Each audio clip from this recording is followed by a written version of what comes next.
अस्सलाम वालेकुम। बोल न्यूज़ के साथ मैं हूं अनविशा सलीम। हेडलाइंस आपने जानी, अहम खबर आप तक पहुंचाएं।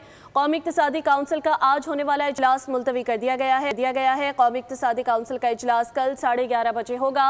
सालाना तरक्याती प्रोग्राम और माशी अहदाफ का जायजा लिया जाएगा। चारों सूबों के वज़राए आला इजलास में शिरकत करेंगे। वफाकी सूबों के तरक्याती बजट और वसाइल की तकसीम पर मुशावरत होगी। इसी पर मजीद क्या तफसीलात हैं, बोल न्यूज़ के नुमाइंदा उमर हयात खान से जानेंगे। उमर, बताइएगा। जी बिल्कुल, कौमी इक्तिसादी काउंसिल का आज होने वाला इजलास जो है वो मुलतवी किया गया है और कौमी इक्तिसादी काउंसिल का जो इजलास है वो अब कल होगा।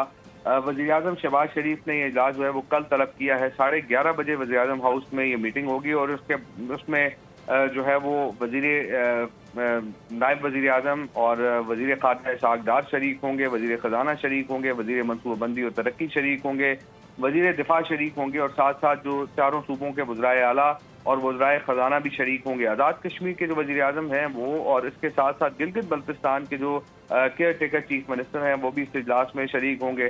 दूसरी मरतबा जो है वो ये इजलास मुलतवी किया गया है और इसमें ख़ास तौर पर अगर देखा जाए तो पाकिस्तान पीपल्स पार्टी की जो मुआशी टीम है उसके साथ हुकूमत के मुआशी टीम की जो बातचीत है उस पर जो है वो अब तक कोई पेशरफ्त नहीं हुई है, जिसकी वजह से आज जो है वो ये बातचीत जो है वो हतमी मरहले में दाखिल होने का इम्कान है, जिसकी वजह से आज 3 बजे ये इजलास होना था जिसको मुलतवी किया गया है। जी, आज हतमी फैसला होने का इम्कान है। तफसीलात से आपने हमें आगाह किया उमर, बहुत शुक्रिया। सब्सक्राइब करें और बेल दबाएं ताकि कोई खबर रह न जाए।